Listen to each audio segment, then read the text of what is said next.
What's up, this is Jake with Hike 734, and you know, I almost didn't blog about this trip, but it ended up being so good, I have some cool footage that I wanted to show you. See, if you followed my blog and you know anything, my wife loves moose, and so if I have a chance to show her moose, I take it. And so we were just talking about what to do on Memorial Day, and we had a pretty busy weekend, so we wanted to take at least one day and head up to the park, and she had never been up.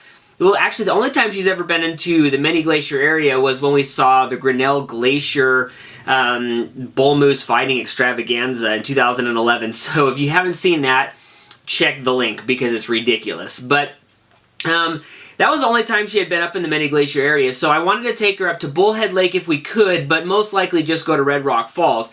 And I don't like to do the same trip twice in a year, especially when I'm doing it about a month apart, but I was really curious to see what the trail status looked like, how fast the snow was melting, because the last time I had gone with TJ, it was covered in snow. So anyways, we went out there, you know, we walked past Fishercap Lake, we looked in there to see if there was any moose, no moose. We went over to Redrock Lake, hung out there for a while, saw a loon, and then went up into Redrock Falls, and it was beautiful. Trail was completely clear of snow, which was great. And we started walking back because the clouds were coming, and which leads me to the fact I do want to say, if you're hiking in Glacier Park, always, always, always bring rain jacket, hat, and gloves. Always. Because you just never know what the weather's going to do. And there's so many people walking there, and it's like you're just going to get soaked and then, you know, hypothermia or whatever. But you're in the mountains, weather can change quickly. Please, just do that.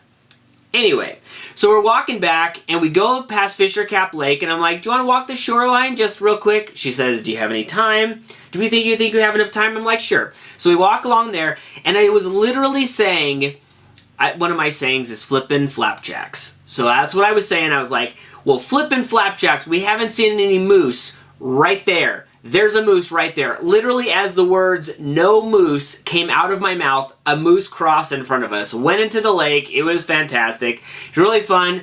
If you see my presentation, I talk about a frolicking moose. Moose frolic all the time, and you can see this guy, like, I think he's walking on his hindquarters and frolicking like dog paddling or something. I don't know. It's hilarious. Anyway, so that is the moose that we saw, and that was great. And we had talked to so many people that day who didn't see anything, and it always reminds me, just get out, just hike, look around.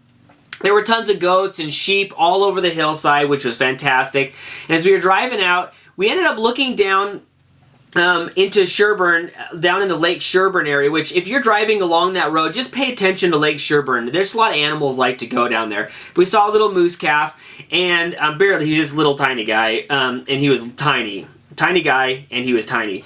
And so that was really cool. And then later on, we saw a bunch of people stopping, and they were walking down to the edge of the lake because on the other side of the lake were these guys. It was fantastic. We just got to see a sow with 3 cubs. Pretty ridiculous. So anyways, I just think it's always awesome just to get out. And even if the weather, I think, said 70% chance of rain, and we kind of timed it right where it was raining in the morning, and we got there a little bit late.